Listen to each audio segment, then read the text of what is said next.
Hello दोस्तों, स्वागत है आप सभी का हमारे YouTube channel point of learning में। जैसा कि आप हमारे वीडियोस में प्रतियोगी परीक्षाओं से संबंधित तमाम जानकारियां और वीडियो पाते हैं, आज उसी सिलसिले में हम जो आपके सामने वीडियो लेकर के आए हैं या जो सीरीज़ लेकर के आ रहे हैं, बहुत ही महत्वपूर्ण सीरीज़ हम आपके लिए शुरू करने जा रहे हैं। अगर आपने इन वीडियोस को देखा और इनसे पढ़ा तो निश्चित रूप से सफलता आपको ज़रूर मिलेगी। जी हाँ दोस्तों, जो सीरीज़ हम शुरू कर रहे हैं या कोई MCQs की सीरीज़ नहीं है, ना ही या कोई विस्तृत रूप से अध्ययन की सीरीज़ है, बल्कि एक वन लाइनर प्रश्नोत्तर की श्रृंखला है और जिसमें बहुत ही महत्वपूर्ण प्रश्नों को हमने शामिल किया है।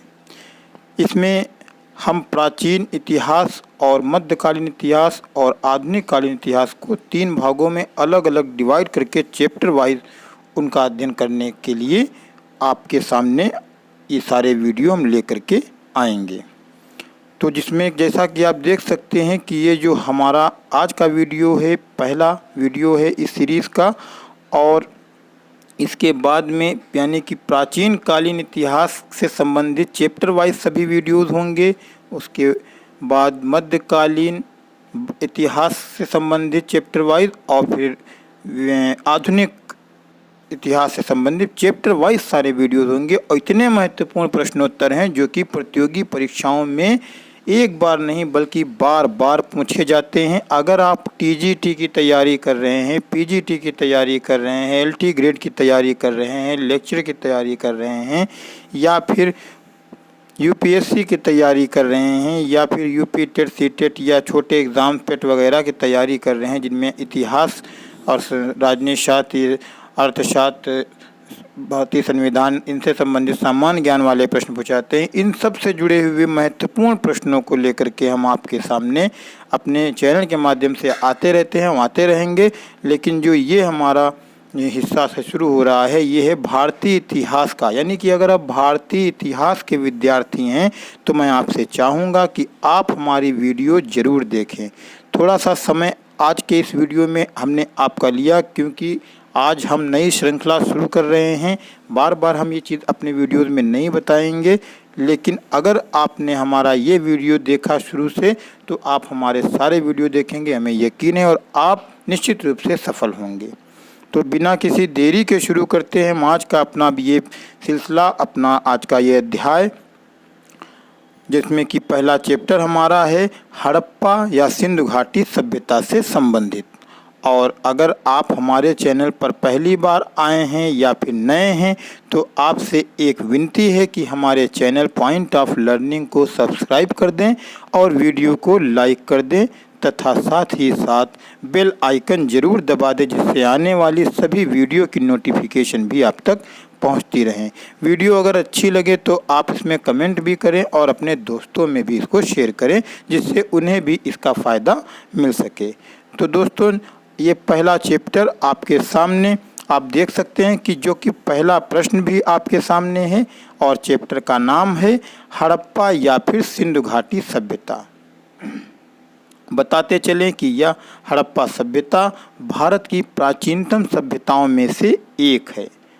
विश्व की प्राचीनतम सभ्यताओं में से हड़प्पा सभ्यता एक है, क्योंकि प्राचीन समय में जो इतिहास से हमें अध्ययन से ज्ञान प्राप्त होता है उससे यही पता चलता है कि प्राचीन कालीन समय में पूरे विश्व में 4 सभ्यताएं विकसित अवस्था में थीं, जिनमें एक थी नील नदी की सभ्यता, एक थी मेसोपोटामिया की सभ्यता और एक थी चीन की सभ्यता, और जो चौथी सभ्यता थी वो थी हड़प्पा सभ्यता या सिंधु घाटी सभ्यता, जो कि भारत से संबंधित है। ये सभी सभ्यताएं एक ही समय में लगभग अपने अपने क्षेत्रों में विकसित हुईं। इनके कालक्रम या समय को लेकर के विद्वानों में काफ़ी मतभेद रहा है, लेकिन जो सर्वमान्य समय अब तक के विद्वानों ने माना है हड़प्पा सभ्यता का या सिंधु घाटी सभ्यता का, उसका समय 2500 ईसा पूर्व से 1700 ईसा पूर्व तक माना गया है। ये जो कि सर्वमान्य समय है। बाकी अलग अलग इतिहासकारों ने, विद्वानों ने अपने अपने मत दिए हैं। किसी ने कुछ समय सीमा निर्धारित की है, किसी ने कुछ समय सीमा निर्धारित की है। लेकिन अगर आपके परीक्षा में इस तरीके का प्रश्न पूछा जाए कि इसका सर्वमान्य समय या हड़प्पा सभ्यता का समय निर्धारण क्या है या कितने कब विकसित हुई, तो आपके अगर ऑप्शन में 2500 ईसा पूर्व से 1750 ईसा पूर्व है तो आप इसको सही करेंगे। लेकिन कभी कभी ये ऑप्शन ना दे करके दे दिया जाता है 2350 ईसा पूर्व से 1750 ईसा पूर्व। तो अगर 2500 ईसा पूर्व ना हो करके 2350 ईसा पूर्व से 1750 ईसा पूर्व हो तो आपको अपना वो विकल्प चयन करना है। तो पहला प्रश्न है आपका कि सिंधु घाटी की सभ्यता में घोड़े के अवशेष कहाँ से मिले हैं। तो सिंधु घाटी की सभ्यता में बहुत से स्थलों की अब तक खुदाई की गई है और हर स्थल से कुछ ना कुछ नई जानकारी हमारे पुरातत्व विभाग के लोगों को प्राप्त हुई हैं। तो एक स्थान है सुरकोटदा। सुरकोटदा एक ऐसा स्थान है जहां से घोड़े के अवशेष प्राप्त हुए हैं और ये प्रश्न कई बार इम्तिहान में पूछा जा चुका है। बहुत ही महत्वपूर्ण प्रश्न है कि घोड़े के अवशेष कहाँ से प्राप्त हुए। सुरकोटदा नामक स्थान से प्राप्त हुए हैं, याद कर लीजिए। प्रश्न नंबर 2 अगर आप देखेंगे तो सिंधु घाटी स्थल कालीबंगन किस प्रदेश में है। बहुत महत्वपूर्ण प्रश्न है। कई प्रतियोगी परीक्षाओं में हमने खुद देखा है कि ये प्रश्न आ चुका है कि कालीबंगन किस राज्य या किस प्रदेश में है, भारत के किस राज्य में है। तो कालीबंगन जो है भारत के राजस्थान में राज्य में स्थित है और यह भी एक सिंधु सभ्यता का स्थल है, पुरातात्विक स्थल है, जहाँ से खुदाई में बहुत सी चीज़ें प्राप्त हुई हैं। इनके बारे में भी हम आगे अध्ययन करेंगे। तो ध्यानपूर्वक इन प्रश्नों को पढ़िए और याद कीजिए दोस्तों, क्योंकि ये वो प्रश्न हैं जो कि एक बार नहीं बल्कि लगातार प्रतियोगी परीक्षाओं में घूम करके आते ही रहते हैं और आते ही रहेंगे। तो घोड़े के अवशेष सुरकोटदा से प्राप्त हुए और कालीबंगा ये राजस्थान में है। हम आपको इस तरीके से पढ़ाने की कोशिश करेंगे, प्रयास करेंगे कि हम इस प्रश्नों को केवल पढ़ते नहीं चले जाएंगे, बस उनके प्रश्न पढ़ें और उत्तर पढ़ें। हमारा प्रयास है कि हम आपको याद करवाते हुए चलें, यानी हम पढ़ते हुए ना चलें बल्कि आपको हम पढ़ाते हुए चलें। तो समय ज़रूर लगेगा थोड़ा सा, लेकिन अगर आप थोड़ा सा समय निकाल करके हमारे साथ अध्ययन करेंगे इसका, तो मुझे पूरा विश्वास है कि आपको दोबारा पढ़ने की या वीडियो देखने की भी ज़रूरत नहीं पड़ेगी। आपको एक ही बार में सारे प्रश्न याद होते चले जाएंगे। जैसे कि अभी हमने 2 प्रश्न आपको याद करवा दिए कि क्योंकि एक प्रश्न जब कभी हम पहली बार देखते हैं तो वो हमारी मेमोरी में, हमारे मस्तिष्क में छप जाता है और कहीं ना कहीं जब एग्ज़ाम आते हैं तो उनको हमें ढूंढने में परेशानी नहीं होती, क्योंकि हमारा जो मस्तिष्क है वो स्वयं काम करने लगता है कि घोड़े के अवशेष सबसे कहाँ से प्राप्त हुए सिंधु घाटी में। तो ये प्रश्न जब आपने पढ़ लिया तो अब आपका मस्तिष्क उस दिन वहीं पर काम करेगा कि कहीं पर तो प्राप्त हुए थे, हमने देखा था। और जब वो धीरे धीरे यहाँ पर पहुँचेगा तो सुरकोटदा ऑप्शन तो वहाँ पे होगा आपके सामने, उसको ढूंढने में प्रॉब्लम नहीं होती है। कालीबंगा राजस्थान में। अगला प्रश्न देखते हैं, प्रश्न नंबर 3। निम्नलिखित में से किस पदार्थ का उपयोग हड़प्पा काल की मुद्राओं के निर्माण में मुख्य रूप से किया जाता था। तो जो हड़प्पा वासी थे या जब मुद्रा का निर्माण करते थे, इसमें एक पदार्थ का इस्तेमाल करते थे जिसे सेलखड़ी का नाम दिया जाता है। सेलखड़ी नामक पदार्थ वो मुद्रा बनाने में करते थे। तो प्रश्न नंबर 3 ये हो गया और ये प्रश्न भी बहुत पूछा जाता है।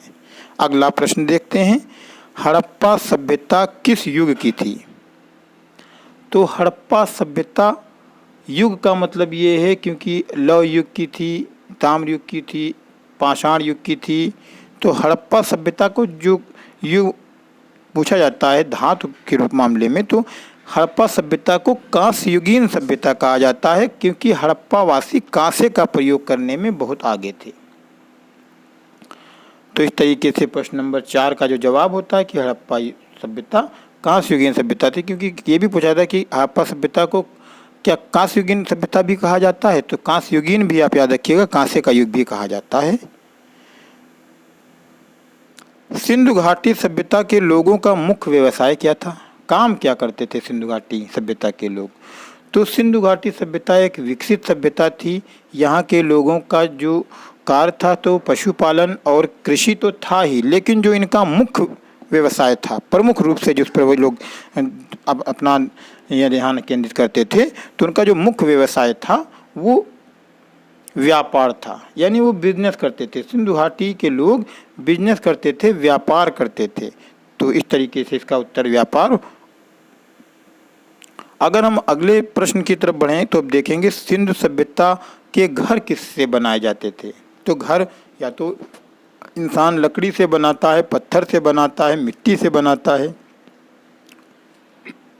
इन सभी चीज़ों से मतलब जिस क्षेत्र में होता है, जहाँ पर जो क्षेत्र की वातावरण या पर्यावरण के अनुकूल अपना मकान लोग बनाते हैं।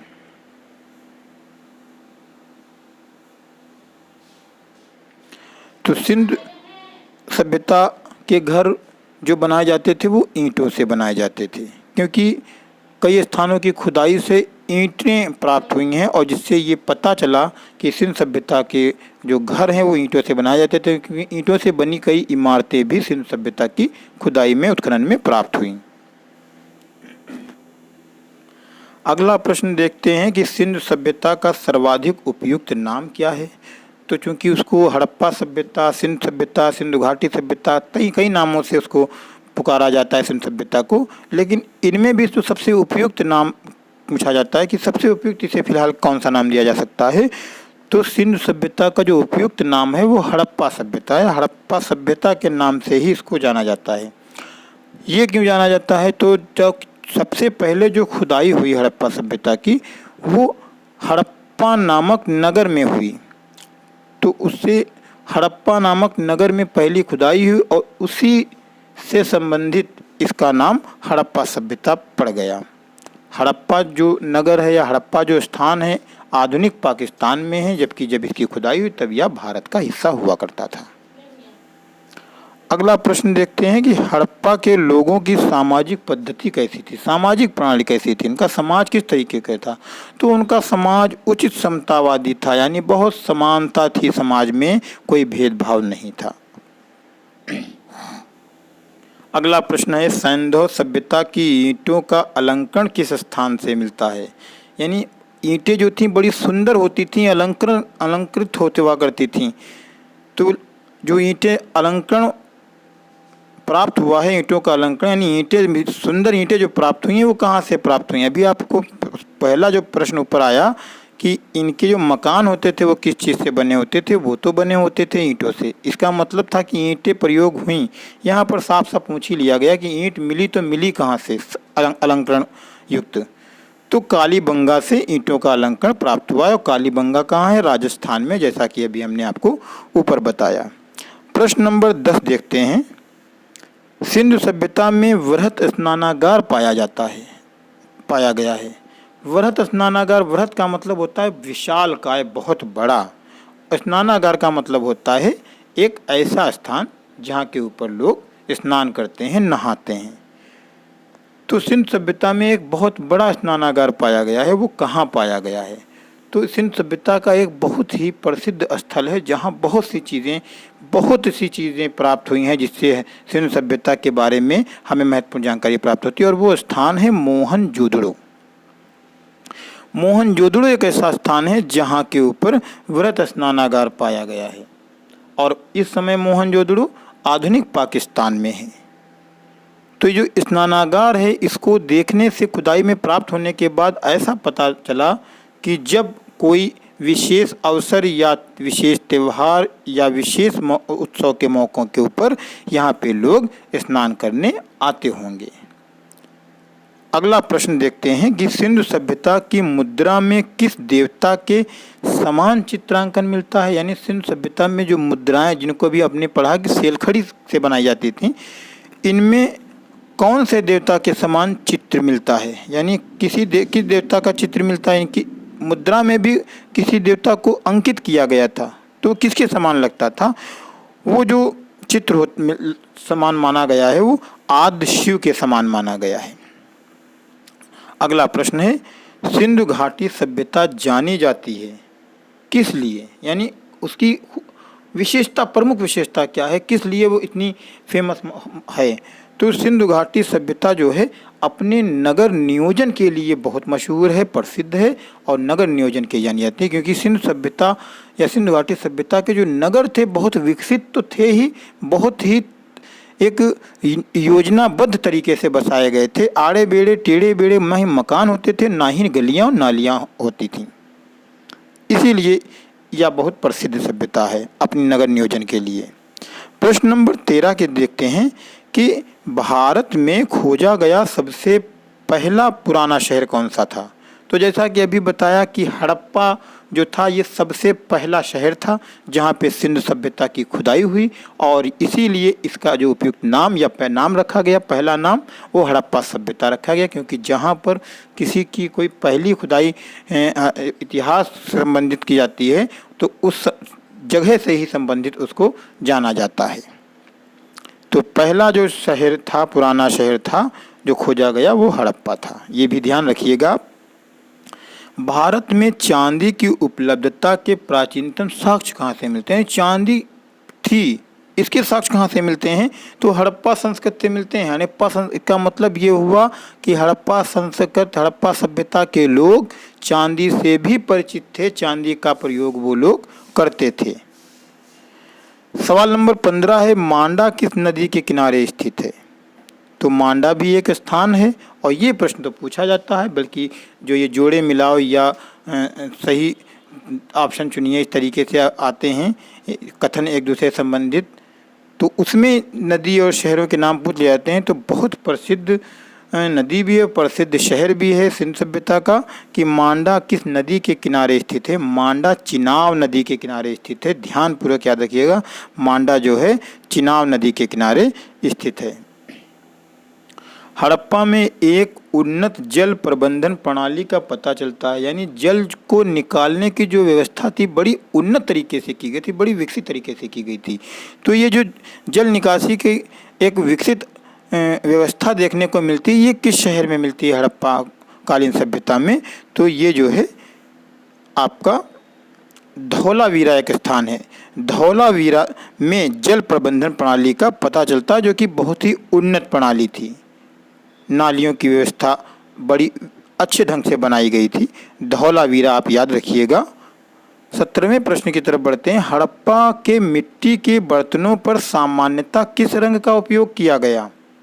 जो हड़प्पा के मिट्टी के बर्तन थे उनको रंग दिया जाता था। हड़प्पा वासी चूँकि मिट्टी के बर्तन बनाते थे प्राचीन काल में, उनको रंग दिया जाता था, कलरफुल कर दिया जाता था, जिससे वो अच्छे भी लगते थे, सुंदर भी हो जाते थे। तो किस रंग का प्रयोग किया जाता था? तो उस पर लाल रंग का प्रयोग हड़प्पा वासी किया करते थे। मिट्टी के बर्तनों के ऊपर लाल रंग का प्रयोग किया जाता था, इसको याद रखिएगा। प्रश्न नंबर 18 देखते हैं कि सिंधु घाटी सभ्यता की खोज निकालने में जिन दो भारतीयों का नाम है वो कौन है? तो भारतीय जिन्होंने दो ऐसे भारतीय जिन्होंने सिंधु घाटी सभ्यता की खोज में अपना विशेष योगदान दिया वो हैं, पहला नाम है दयाराम साहनी का और दूसरा नाम है राखालदास बनर्जी का। बहुत महत्वपूर्ण प्रश्न है ये, क्योंकि इनसे संबंधित कई सवाल आ जाते हैं। खाली यही नहीं आता है कि किन भारतीयों का योगदान है, बल्कि इनसे भी जुड़े हुए सवाल आते हैं कि दयाराम साहनी और राखालदास बनर्जी ही दो भारतीय जिनका सिंधु सभ्यता की खोज में विशेष योगदान है। दयाराम साहनी ने 1921 में मोहनजोदड़ो की खुदाई की, दयाराम साहनी ने हड़प्पा नामक स्थान की खुदाई की और मोहनजोदड़ो की खुदाई करने का जो श्रेय जाता है वो 1922 में राखालदास बनर्जी को जाता है। ये महत्वपूर्ण प्रश्न है जो आप याद रखिए। प्रश्न नंबर 19 की तरफ बढ़ते हैं। निम्नलिखित में से कौन मोहनजोदड़ो की सबसे बड़ी इमारत मानी गई? सबसे बड़ी इमारत, विशाल स्नानागार तो मोहनजोदड़ो में मिला, लेकिन मोहनजोदड़ो में उससे भी बड़ी एक इमारत है जो है विशाल अन्नागार या धान्य कोठार। एक इतना बड़ा गोदाम मिला जिसमें अनाज रखा जाता था और ये बहुत बड़ा अन्नागार था।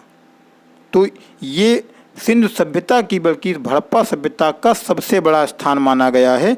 और चूँकि ये मोहनजोदड़ो में शहर में है तो मोहनजोदड़ो का भी सबसे बड़ा स्थान ये जो है स्थान माना गया है, सबसे बड़ी इमारत मानी गई है। खुदाई में प्राप्त हो चुका है कि विशाल अन्नागार या धान्य कोठार सबसे बड़ी इमारत मोहनजोदड़ो की है। अगला प्रश्न है, निम्नलिखित पशुओं में से किस एक का हड़प्पा सभ्यता में पाई मोरों और टेराकोटा कलाकृतियों में निरूपण अंकन नहीं हुआ है? तो यूँ तो कई पशुओं का इस्तेमाल पशु पक्षियों का हुआ है, लेकिन जो आप यह ध्यान रखिएगा, शेर जो है, अगर शेर ऑप्शन में कहीं आ जाए तो आपको शेर को कतई टिक नहीं करना है, क्योंकि शेर का वहाँ की मोहरों के ऊपर किसी भी तरीके का कोई निरूपण दूर दूर तक नहीं है। अगला प्रश्न है, कपास का उत्पादन सबसे पहले सिंधु क्षेत्र में हुआ, जिसे ग्रीक या यूनान के लोग किस नाम से जानते थे? क्योंकि कपास जो है, सिंधवासी कपास के उत्पादन में बहुत अग्रणी थे। कपास बहुत अधिक मात्रा में पैदा की जाती थी और ये कपास हमारे देश में सिंधवासियों के द्वारा बनाई जाती थी, विदेशों में भेजी भी जाती थी उस समय। लेकिन जो यूनानवासी थे, यूनान के लोग थे या ग्रीक के लोग थे, वो कपास को कपास नहीं कहते थे, तो वो किस नाम से पुकारते थे? तो वो कपास को सिंडन के नाम से पुकारते थे। यानी जो यूनानी थे या ग्रीक के लोग थे वो कपास को सिंडन कहते थे। ये ध्यान रखिएगा कि सिंडन कोई राजा महाराजा कोई नगर नहीं है, बल्कि सिंडन जो है यूनानी भाषा में कपास को कहा जाता था। अगला देखते हैं प्रश्न, हड़प्पा वासी लाजवर्द भवन निर्माण की सामग्री का आयात कहाँ से करते थे? यानी जब भवन का निर्माण करना होता था तो कुछ चीज़ें जरूरत पड़ती थी और इनको बनाने के लिए जो सामान चाहिए होता था तो उसको मंगाने के लिए वो लोग उसका आयात कहाँ से करते थे? तो हिंदू कच्छ क्षेत्र के बदख्शां से करते थे। ये पाकिस्तान अफगानिस्तान का क्षेत्र हुआ करता था, हिंदू कच्छ क्षेत्र से के बदख्शां से करते हैं, पत्थर वगैरह मंगाए जाते थे। किस हड़प्पाकालीन स्थल से नृत्य मुद्रा वाली स्त्री की कांस्य मूर्ति प्राप्त हुई? तो चूंकि जैसा कि हमने बताया कांसे का प्रयोग तो हड़प्पावासी करते थे, तो कांसे से संबंधित वस्तुएं मिलना भी स्वाभाविक है। लेकिन हड़प्पाकालीन सभ्यता में एक ऐसी मूर्ति मिली है जो कि कांसे की है और नृत्य करने की मुद्रा में मिली है, कि नृत्य कर रही है, ऐसा प्रतीत होता है मूर्ति को देख करके। तो ये मूर्ति मिली किस स्थान से है? तो ये मोहनजोदड़ो से मिली। अति महत्वपूर्ण प्रश्न है, वेरी इंपॉर्टेंट प्रश्न है आपका ये, बहुत पूछना जाने वाला, कि नृत्य करती हुई मुद्रा वाली मूर्ति जो कि कहाँ से प्राप्त हुई है? मोहनजोदड़ो से। या मूर्ति किस धातु की बनी है? तो कांसे की बनी है। यानी सवाल किसी भी तरीके से घुमाया जा सकता है। आप इस चीज़ को माइंड में रखिए कि जैसे प्रश्न यहाँ पे हैं ऐसे ही प्रश्न नहीं आएंगे, इन्हीं प्रश्नों को घुमा दिया जाएगा कि मोहनजोदड़ो, हड़प्पा, ये तो नगर हड़प्पा सभ्यता के हो गए, लेकिन विशाल स्नानागार, विशाल अन्नागार कहाँ हैं? मोहनजोदड़ो में है। सबसे बड़ा कौन सा है? तो विशाल अन्नागार है। कुछ लोग विशाल स्नानागार भी लगा देंगे, एक ही जैसी सवाल है। तो कांसे की मूर्ति प्राप्त हुई, ठीक, कहाँ से प्राप्त हुई? मोहनजोदड़ो से प्राप्त हुई। नृत्य करती हुई मुद्रा वाली मूर्ति प्राप्त हुई, ठीक, कहाँ से प्राप्त हुई? मोहनजोदड़ो से प्राप्त हुई। पूरा पूछ लिया गया, नृत्य मुद्रा वाली स्त्री की कांस्य मूर्ति कहाँ से प्राप्त हुई? मोहनजोदड़ो से प्राप्त हुई। मोहनजोदड़ो से जो नृत्य करती मुद्रा वाली मूर्ति की प्राप्ति हुई वो किस धातु की है? अब यहाँ पे सवाल घूम गया करके, कांसे की है। तो ये प्रश्न इस तरीके से पूछे जाते हैं घुमा करके, यानी अगर आप ध्यान से आपने उसको पढ़ रखा है तो आपका प्रश्न गलत हो ही नहीं सकता है। आगे बढ़ते हैं 24 नंबर पे, किस हड़प्पाकालीन स्थल से पुजारी की प्रस्तर मूर्ति प्राप्त हुई? सवाल फिर देख लीजिए। अब यहाँ पे साफ यानी उस प्रश्न में पूछा जा रहा है कि मूर्ति जो है वो कांसे की है, लेकिन यहाँ पे बता दिया जा रहा है कि जो पुजारी की मूर्ति है वो पत्थर की है और वो किस स्थान से मिली है? वो हड़प्पा से मिली है। वेरी वेरी इंपॉर्टेंट प्रश्न दोनों हैं। मोहनजोदड़ो से नृत्य करती हुई मुद्रा वाली मूर्ति प्राप्त होती है जो कि कांसे की है, और हड़प्पा स्थल से पुजारी की मूर्ति प्राप्त होती है जो कि पत्थर की बनी हुई है।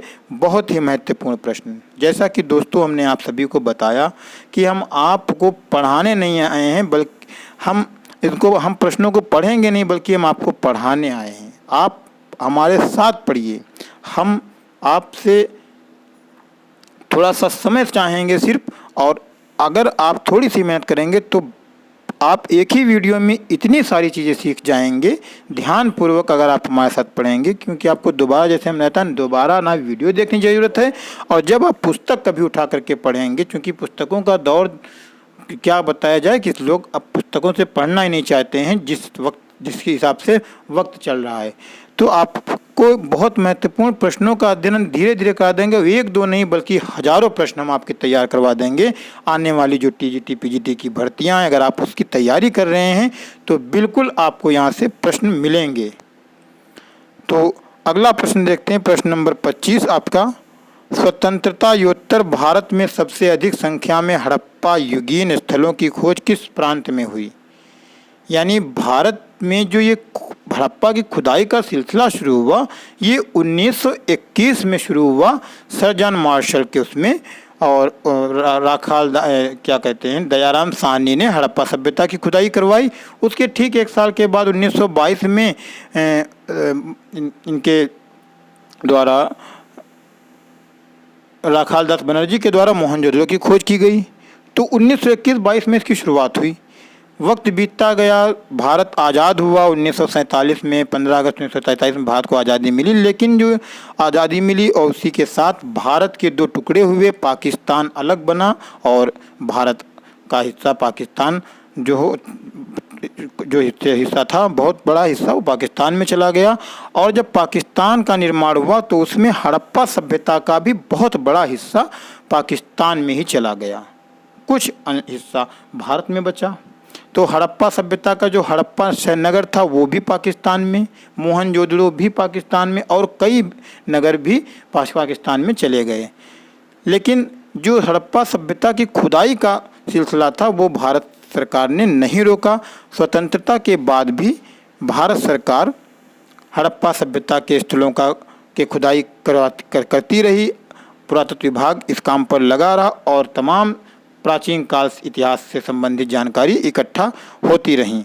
तो वही सवाल है कि स्वतंत्रता के बाद भारत में जो सबसे अधिक खुदाई की गई हड़प्पा सभ्यता से संबंधित, वो किस राज्य में की गई? तो वो राज्य हमारा गुजरात है। गुजरात एकमात्र ऐसा राज्य है जहां भारत ने आज़ादी के बाद में हड़प्पा सभ्यता से संबंधित सबसे अधिक स्थान खोजे हैं, और सबसे ज़्यादा खुदाई भी गुजरात में हुई। अगला प्रश्न है, किस पशु के अवशेष सिंधु घाटी सभ्यता में प्राप्त नहीं हुए हैं? तो शेर के प्राप्त नहीं हुए। ये जैसा अभी ऊपर भी आया कि अगर ये प्रश्न आ जाए कि शेर से संबंधित कोई भी अवशेष आपको सिंधु घाटी सभ्यता हड़प्पा सभ्यता में प्राप्त नहीं हुए हैं, आपको कोई टिक नहीं करना है। चन्हुदड़ों के उत्खनन का निर्देशन दिया गया। एक स्थान है चन्हुदड़ो, बहुत ही महत्वपूर्ण स्थान है, और यहाँ से कई महत्वपूर्ण चीज़ें मिली हैं भी, हम आगे इनके बारे में बताएंगे। इसका जो खुदाई की गई थी, इसका आदेश किसने दिया था? तो J.H. मैके थे, इन्होंने इसके खुदाई का आदेश दिया। एक चीज़ और बता दें कि जब आज़ादी से पहले जो खुदाई की गई, वहाँ पे जो अध्यक्ष होते थे वो अंग्रेज़ होते थे। अंग्रेज़ अध्यक्षों ने ही खुदाई करवाई पुरातत्व विभाग के द्वारा, और उसके बाद में भारत सरकार के द्वारा इन स्थानों की खुदाई की गई। अगला 28वां प्रश्न देखें, हड़प्पा सभ्यता के निवासी थे, यानी निवासी थे तो कैसे थे, शहरी थे या ग्रामीण थे? तो हड़प्पा सभ्यता एक नगरी सभ्यता थी, एक विकसित सभ्यता थी। हड़प्पा सभ्यता के लोग पूरी तरीके से शहरी थे, नगरीय थे। तो हड़प्पा सभ्यता के निवासी शहरी निवासी थे। या हड़प्पा सभ्यता कैसी थी? तो शहरी सभ्यता थी, नगरीय सभ्यता थी, ये भी आप याद रखिए। अगला प्रश्न है, सिंधु सभ्यता का पत्तन यानी बंदरगाह जिसे कहते हैं, कौन सा था? प्रमुख बंदरगाह कौन सा था? बहुत ही महत्वपूर्ण प्रश्न है, और लोथल था। लोथल एक ऐसा स्थान है जो कि सिंधु सभ्यता का महत्वपूर्ण बंदरगाह था, और ये स्थान भी गुजरात में है। ध्यान रखिएगा, गुजरात में स्थान है लोथल। अगला प्रश्न है, हड़प्पा कालीन समाज किन वर्गों में बटा हुआ था? तो हड़प्पा कालीन समाज जो था 4 भागों में बटा हुआ था। ना लेकिन जिस तरह आपका ध्यान जा रहा उधर नहीं जाना है, क्योंकि वो जो व्यवस्था है वो वैदिक सभ्यता में हम देखेंगे। ब्राह्मण, क्षत्रिय, वैश्य, शूद्र, यहाँ ऐसी कोई व्यवस्था नहीं थी। उचित समतावादी समाज था, जैसा कि अभी हमने ऊपर पढ़ा। विद्वान में बटा हुआ था, विद्वान थे, भेदभाव नहीं था। योद्धा में बटा हुआ था, योद्धा भी थे, व्यापारी भी थे, श्रमिक भी थे। शूद्र का वर्णन नहीं हड़प्पा सभ्यता में मिलेगा। हड़प्पा सभ्यता का जो समाज का वर्ग है, इनमें आपको शूद्रों का वर्णन नहीं मिलेगा। विद्वान, योद्धा, व्यापारी और श्रमिक, ये 4 भागों में समाज बटा हुआ था। सिंधु का नखलिस्तान यानी कि बाग, नखलिस्तान के मतलब होते हैं बाग बगीचा। सिंधु का बाग या सिंधु का नखलिस्तान हड़प्पा सभ्यता के किस पुरास्थल को कहा गया? कौन से स्थान को सिंधु का बाग कहा गया? बहुत महत्वपूर्ण प्रश्न है और बहुत ही प्रचलन में आने वाला प्रश्न है। मोहनजोदड़ो स्थान को जो है सिंधु का बाग कहा जाता है, नखलिस्तान कहा जाता है। मोहनजोदड़ो कहाँ है? तो मोहनजोदड़ो किस प्रांत में है, मतलब या किस देश? तो सीधा सीधा पाकिस्तान है, लेकिन यहाँ पे है कहाँ है प्रांत पूछा जा रहा है। तो मोहनजोदड़ो आधुनिक पाकिस्तान के सिंध प्रांत में है। मोहनजोदड़ो सिंध प्रांत में है वर्तमान समय में, जो कि पाकिस्तान में है। हड़प्पा कालीन स्थल रोपड़, हड़प्पा में एक स्थान रोपड़ है, वो किस नदी के किनारे है?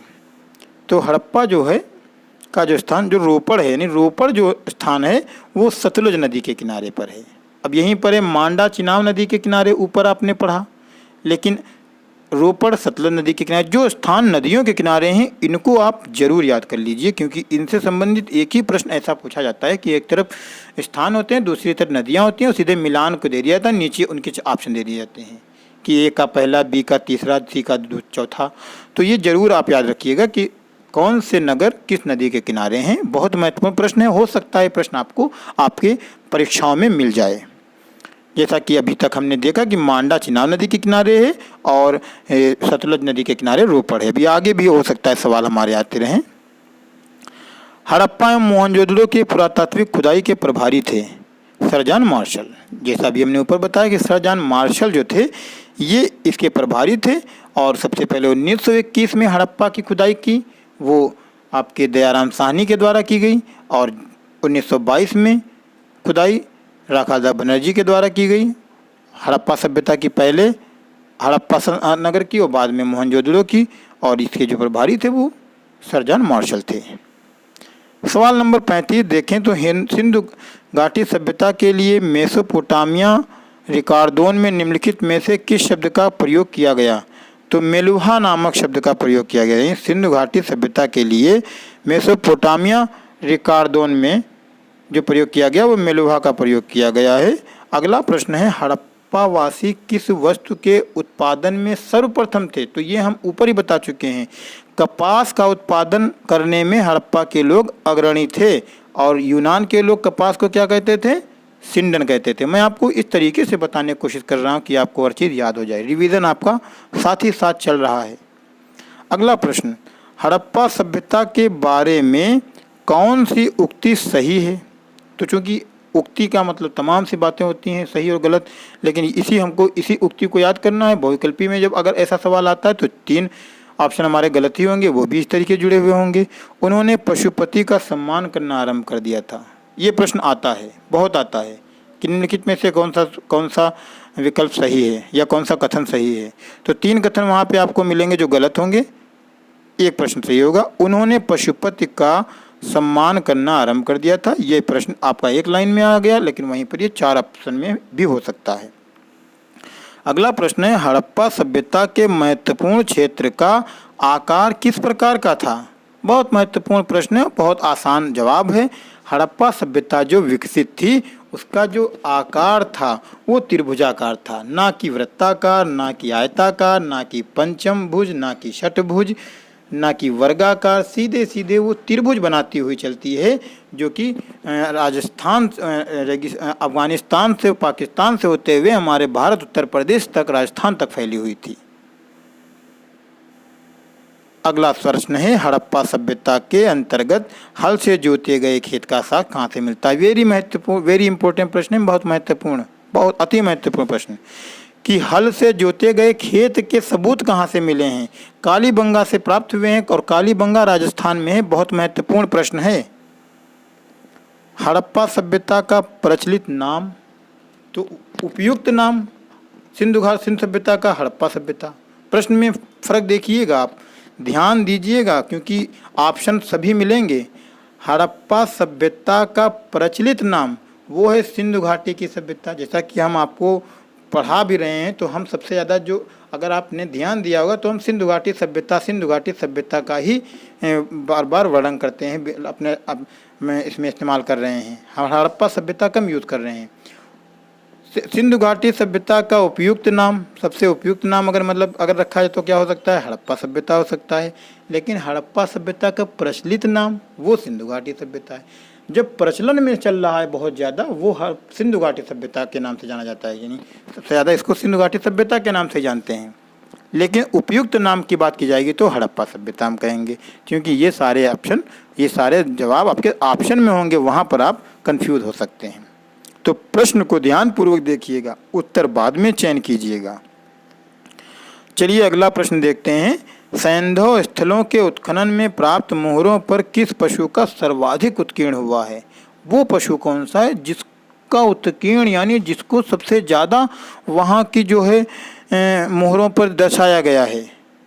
बैल है वो। ये हमने आपको ऊपर इसलिए नहीं बताया क्योंकि शेर को आपके दिमाग से निकालना था, अगर उस वक्त डाल देते 2 हो जाते।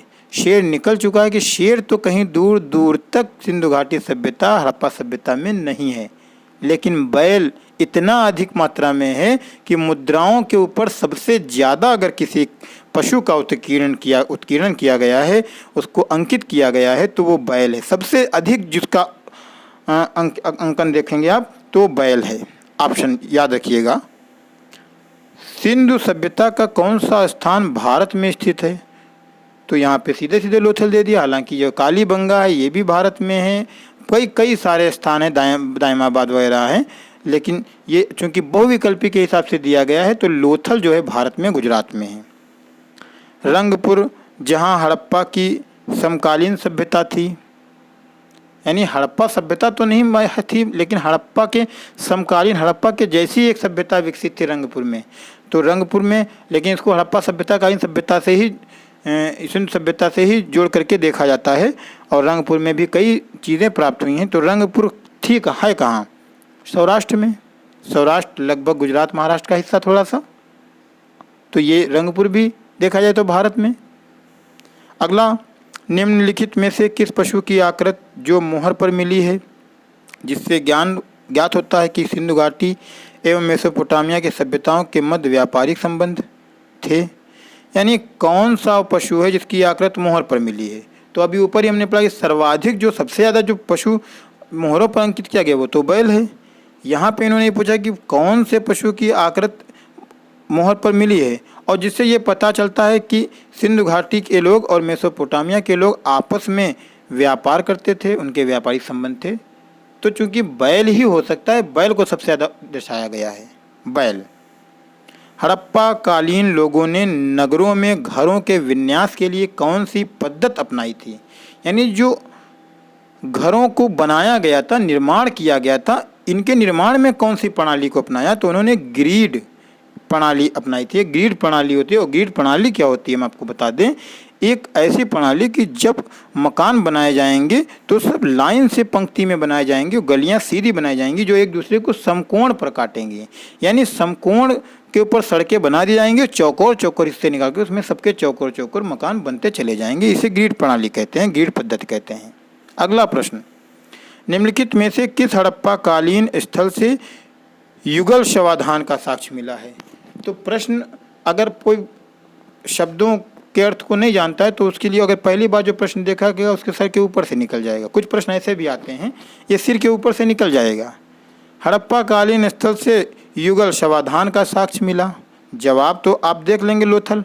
आपको पता है लोथल एक स्थान है, ये स्थान गुजरात में है। लोथल एक बंदरगाह भी है जो गुजरात में था हड़प्पा सभ्यता का, और ये हड़प्पा सभ्यता का स्थान है। लेकिन प्रश्न क्या है ये नहीं समझ में आया, ये तो रट्टा मारा जाए। युगल शवाधान, तो युगल का मतलब होता है जोड़ा, और शवाधान का मतलब होता है शवों का जोड़ा, लाशों का जोड़ा, मुर्दों का जोड़ा। किस हड़प्पा सभ्यता से एक लाशों का जोड़ा या मुर्दों का जोड़ा प्राप्त हुआ है। ऐसे साक्ष्य मिले हैं, यानी कुछ हड्डी मिली है, कंकाल मिले हैं, यानी ऐसे साक्ष्य कि दो लाशें मिली, जोड़ा मिला। अब चाहे वो दो पुरुष हों या स्त्री हों या स्त्री पुरुष दोनों हो सकते हैं। तो एक ऐसा लाश, दो मुर्दों का जोड़ा मुर्दे हैं, उनसे संबंधित साक्ष्य मिले हैं। तो ये जब खुदाई हुई तो मिले, लेकिन ये मिले किस स्थान से? ये लोथल से मिले। ये सवाल महत्वपूर्ण है कि युगल समाधान कहाँ से साक्ष्य मिला? लोथल से।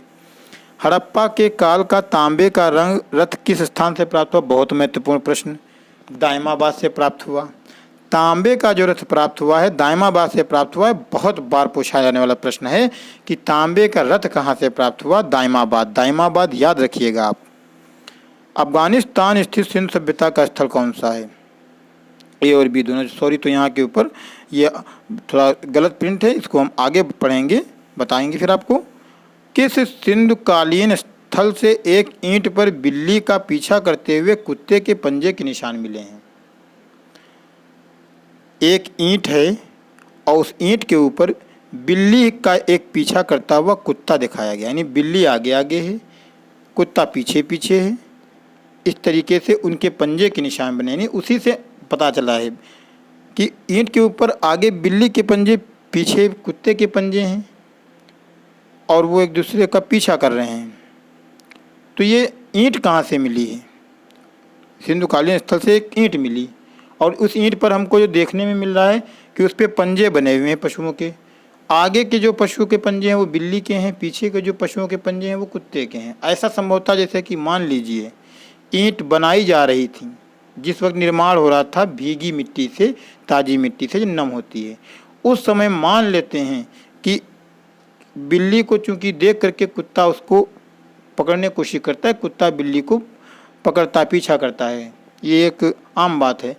तो हो सकता है उस समय कोई बिल्ली और कुत्ता एक दूसरे के आमने सामने पड़े हों उसी जगह पर जहाँ ईंटों का निर्माण किया जाता था। बिल्ली को देख करके कुत्ते ने उसको पकड़ने की कोशिश की, बिल्ली भागी और बिल्ली जब भागी तो उस ईंट के ऊपर से गुजरी, उसके पंजे उस ईंट के ऊपर आए। जस्ट उसी के पीछे कुत्ता भी आ रहा था, उस कुत्ते के भी पैर उस ईंट पे पड़े और वो भी उसके ऊपर आए और इस तरीके से वो एक दूसरे तो वो निकल गए। ईंट तैयार रेडी थी बस, लेकिन ताज़ी थी, उसके ऊपर कुछ भी अगर जोड़ दिया जाता तो वो चीज़ छप जाती। ये उसी तरीके छप गई और छपने के बाद में ईंट अपने चलन में आ गई। ऐसा भी हो सकता है कि ऐसी कलाकृति ईंटों के ऊपर बनाई जाती हों। मतलब ये है कि हम किसी चीज़ में श्योर नहीं हो सकते हैं, लेकिन सवाल है कि इस पर निशान कहाँ से आए। तो चूंकि आज भी हम ईंटों को देखते हैं तो ईंटों के ऊपर अलग अलग डिज़ाइन में लोग अपना नाम, अपनी मोहर या कोई और सिंबल लगाते हैं। तो ऐसा भी हो सकता है कि ये उस वक्त का कोई ईंट बनाने की जो लोग कार्य करते होंगे, व्यापार करते होंगे, तो उस वक्त का सिंबल होगा कि आगे बिल्ली के पंजों के चिन्ह और पीछे कुत्ते के पंजों के चिन्ह। तो कुछ भी हो सकता है, ऐसा हमने आपको बताने के लिए कोशिश की। वो ईंट जो प्राप्त हुई है वो कहाँ से प्राप्त हुई? तो वो चनहूदड़ों से प्राप्त हुई है। बहुत इंपॉर्टेंट सवाल है। चनहूदड़ों से ऐसी ईंट प्राप्त हुई है। मतलब ईंट तो कालीबंगा से भी प्राप्त हुई, लेकिन कालीबंगा से जो ईंट प्राप्त हुई है वो अलंकरण युक्त ईंट है कि अलंकृत युक्त या अलंकृत ईंट कहाँ से प्राप्त हुई है? कालीबंगा से प्राप्त हुई, राजस्थान से। लेकिन ऐसी ईंट कहाँ से प्राप्त हुई जहाँ बिल्ली और कुत्ते के पंजे हैं और ऐसा देखने से लग रहा है कि कुत्ता बिल्ली का पीछा कर रहा है? वो चनहूदड़ों से प्राप्त हुई है। तो दोस्तों ध्यान से सवालों को समझना है, जवाब देना कठिन नहीं होता है। ये तो वन लाइनर प्रश्न है, लेकिन हम हमने सोचा कि इनको व्याख्या के साथ इनको पढ़ेंगे, जिससे हमारे इनसे जुड़ते हुए कई दो तीन प्रश्न निकल के आ जाएंगे। इससे हमारा ज्ञान काफ़ी बढ़ेगा, क्योंकि जो MCQ प्रश्न होते हैं उसमें ज्ञान में कोई खास वृद्धि नहीं होती है। और अगर हम इनको पढ़ लेंगे तो इससे हमारा जो सबसे बड़ा फ़ायदा होगा वो ये होगा कि जब हम पेपर देने बैठेंगे, अपना इम्तिहान देने के लिए जाएंगे, तो वहाँ पे हमारे सामने चूँकि उत्तर 4 होंगे और जब हमारे दिमाग में सब पढ़ा हुआ है, पहले से हम तैयार करके जा रहे हैं, तो जो चौथा ऑप्शन होगा वो कहीं ना कहीं तो हम ढूंढ ही लेंगे। बस प्रश्न को ध्यान से देखिएगा। चलिए बढ़ते हैं अपने 50वें सवाल की तरफ। किस हड़प्पा कालीन स्थल से प्राप्त जार पर चोंच में मछली दबाए चिड़िया एवं पेड़ के नीचे खड़ी लोमड़ी का चित्रांकन मिलता है। बड़े चित्रकला के प्रेमी थे हड़प्पावासी। जो पंचतंत्र के लोमड़ी की कहानी के जैसा लगता है, यानी कि एक ऐसा स्थान, तो वो तो स्थान तो आप देख सकते हैं स्क्रीन पर, लोथल है। क्योंकि लोथल में सबसे, गुजरात में सबसे ज़्यादा खुदाई की गई और लोथल से सबसे ज़्यादा जानकारियाँ कलेक्ट की गई मिली हड़प्पा सभ्यता की। तो स्थान तो लोथल हो गया, लेकिन वहाँ पर यह है एक जार प्राप्त हुआ। जार आप जैसा कि देखते हैं ना, जिसमें अचार वगैरह खाता है, आजकल शीशे के बनते हैं, मिट्टी की, चीनी के होते हैं, मिट्टी के भी होते हैं। तो बस एक जार प्राप्त हुआ और उस जार पर डिज़ाइनें देख ली आप। तो एक चोंच में मछली दबाए चिड़िया, यानी कि चिड़िया का मतलब सारस भी हो सकता है और दूसरी पक्षी होते हैं, यानी एक ऐसी चिड़िया जो अपनी चोंच में मछली दबाए हुए वो चित्रांकित है। एवं पेड़ के नीचे खड़ी लोमड़ी का भी चित्रांकन मिलता है। दो चीज़ें हैं, यानी एक तो पेड़, जिसे जार तो बड़ा होता है, जार में एक पेड़ बना हुआ है, नीचे लोमड़ी खड़ी है, चित्रांकित है। जार के ऊपर एक चिड़िया का चित्रांकित है, उसके मुंह में मछली दबी हुई है। ऐसा जार प्राप्त हुआ। बस यही आप डीपली पढ़िए, समझिए कि कौन सी स्थान से कौन सी चीज़ मिली और उस चीज़ में कौन सी खास विशेषता है। उनको ही प्रश्नों में पूछा जाता है कि ऐसी चीज़ प्राप्त हुई है, बताइए, लेकिन ये मिली कहाँ से है। मिली तो बहुत सी चीज़ें हैं, लेकिन विशेष कुछ चीज़ें निकाल करके उनसे विशेष प्रश्न बना दिए गए। एक जार है, बस आप सीधे जार पर आ जाते हैं।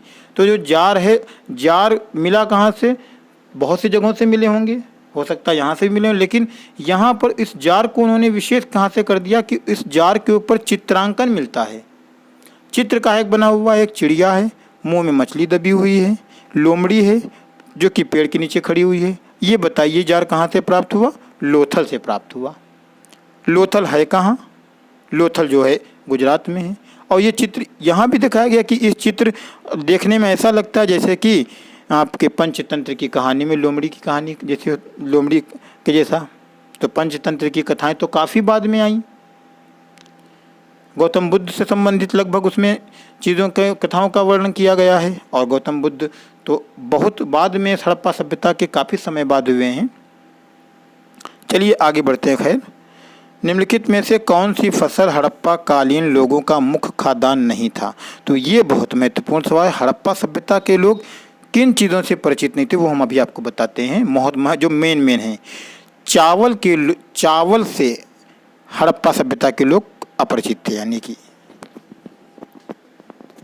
नहीं अपरिचित नहीं थे, मुख्य खाद्यान्न नहीं था चावल जो था, क्योंकि उनका जो मुख्य खाद्यान्न था वो गेहूं और जौ था। हड़प्पा सभ्यता के लोगों का चावल हड़प्पा सभ्यता के, यानी चावल की जो फसल थी हड़प्पा का इन लोगों का प्रमुख खाद्यान्न नहीं था। प्रमुख खाद्यान्न उनका क्या था? जौ गेहूं था। और अब कपास में अग्रणी थे उत्पादन में। धातुओं में बात करें तो लोहे से अपरिचित थे ये लोग। हड़प्पा के लोग लोहे से पूरी तरीके से अपरिचित थे। तो ध्यान से सब चीज़ें याद रखिए। चलिए आगे बढ़ते हैं। सिंधु घाटी की सभ्यता कहाँ तक विस्तृत थी? ये प्रश्न बहुत पूछा जाता है। फैली कहाँ तक थी? तो चूंकि फैली तो बहुत बड़े भूभाग पर थी, अफगानिस्तान पाकिस्तान होते हुए भारत तक फैली थी। और इतने बड़े भूभाग पर फैली होने के कारण ही यह सभ्यता त्रिभुजाकार की शक्ल लिए हुए थी। छोटी मोटी जगह पर होती तो त्रिभुज ना बनता। पंजाब राजस्थान, तो जो पंजाब है ये पंजाब दोनों पंजाब हैं, क्योंकि पंजाब पाकिस्तान में भी, पंजाब भारत में भी है। जब भारत अलग हुआ, पाकिस्तान अलग हुआ, तो पंजाब चूँकि सीमा पर होने की वजह से आधा पंजाब भारत में रह गया, आधा पंजाब पाकिस्तान में हो गया। तो ये पूरा पंजाब लेते हैं, पंजाब, फिर पंजाब से आगे बढ़ेंगे राजस्थान, राजस्थान से आगे बढ़ेंगे गुजरात, गुजरात से आगे बढ़ेंगे उत्तर प्रदेश, उत्तर प्रदेश से आगे बढ़ेंगे हरियाणा।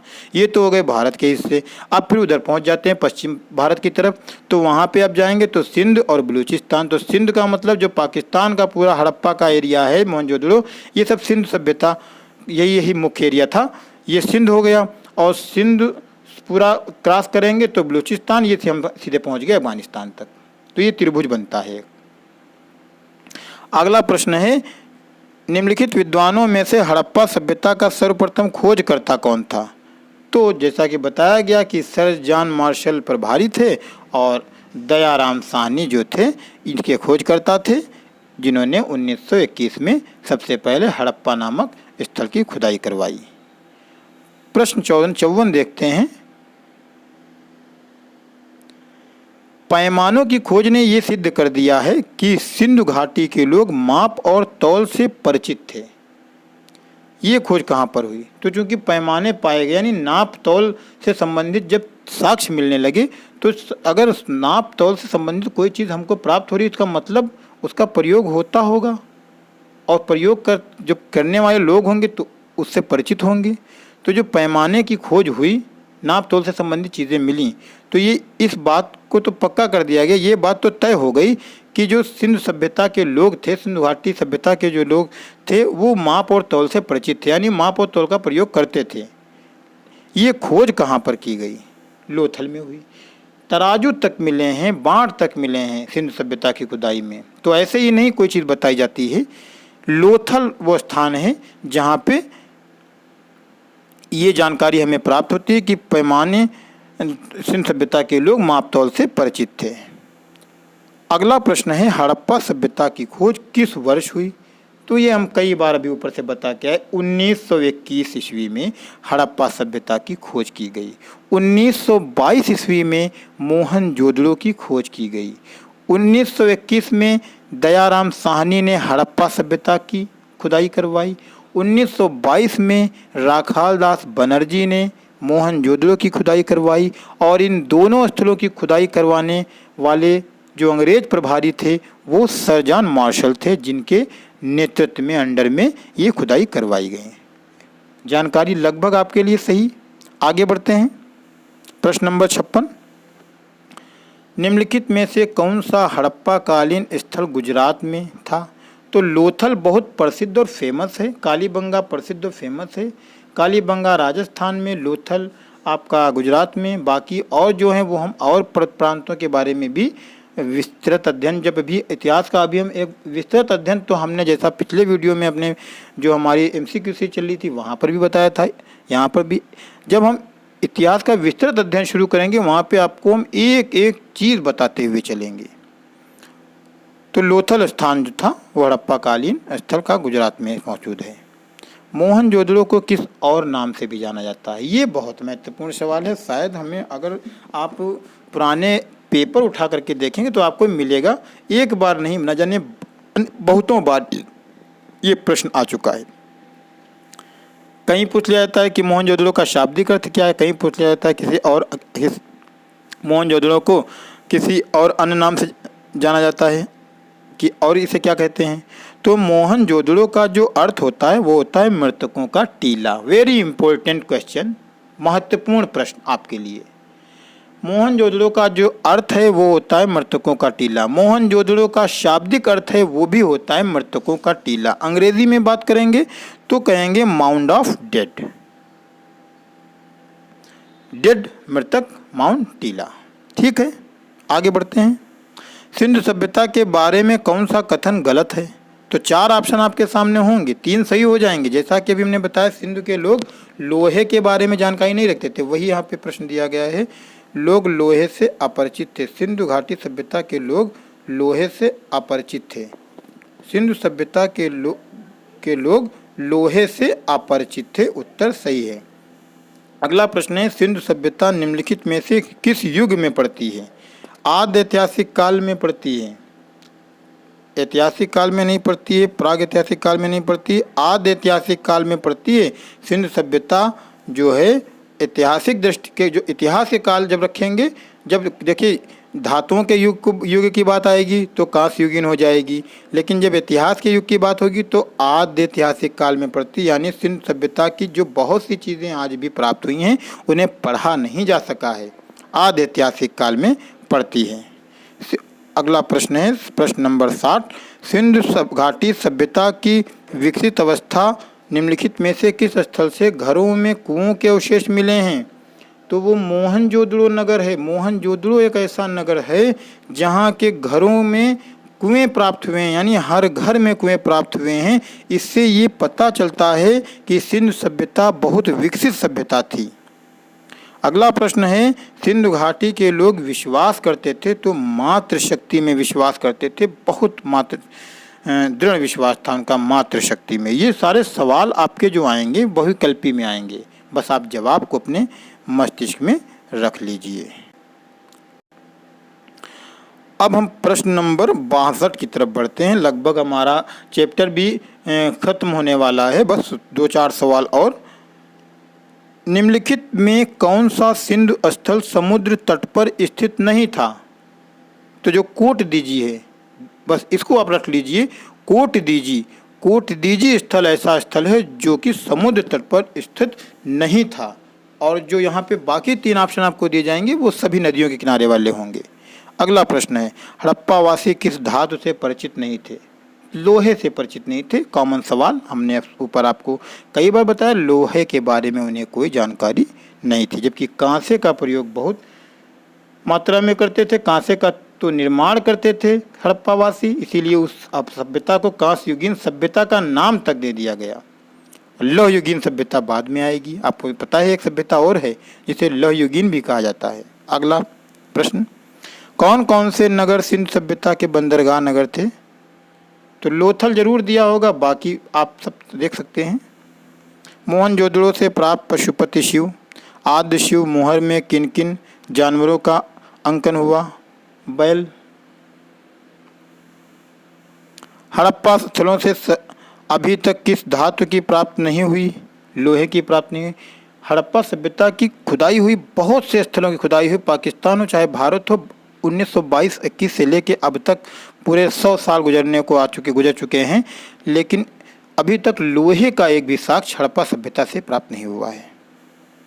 सिंधु सभ्यता निम्नलिखित में से किस युग में पड़ती है? आद्य ऐतिहासिक काल में पड़ती, जैसा कि अभी ऊपर प्रश्न आ चुका है। तो दोस्तों, वीडियो आपको कैसी लगी आप हमें बताइए और हमें कमेंट कीजिए, जिससे हमें अच्छा लगे और हम आपके लिए और भी बेहतर वीडियो बनाने का प्रयास करें। इसके बाद हम अगला चैप्टर आपके लिए लेकर के आएंगे, जो कि हमारा शायद वैदिक सभ्यता से संबंधित होगा और प्राचीन कालीन भारत के संबंधित जितने भी महत्वपूर्ण भाग हैं, या यूँ कह सकते हैं स्टेप टू स्टेप हम अध्यायवार आपको प्राचीन कालीन इतिहास के सारे वीडियोज देंगे। और उसके बाद में मध्यकालीन भारत का अध्ययन, फिर भारत का आधुनिक कालीन भारत का अध्ययन करेंगे। महत्वपूर्ण प्रश्नों की श्रृंखला जिनको आप पढ़ेंगे और निश्चित रूप से आपको जानकारी तो होगी, आपको सफलता भी मिलेगी। तो वीडियो आपको कैसी लगी कमेंट बॉक्स में ज़रूर बताएं। अगर आपने अभी तक भी चैनल सब्सक्राइब नहीं किया तो प्लीज़ हमारे चैनल को सब्सक्राइब करें और वीडियो को लाइक करें, लोगों में दोस्तों में अपने शेयर करें। अगले वीडियो में मिलते हैं, तब तक के लिए आप अपनी तैयारी करें और अगर जो चीज़ आपको समझ में नहीं आती है तो आप हमें कमेंट बॉक्स में ज़रूर बताएं।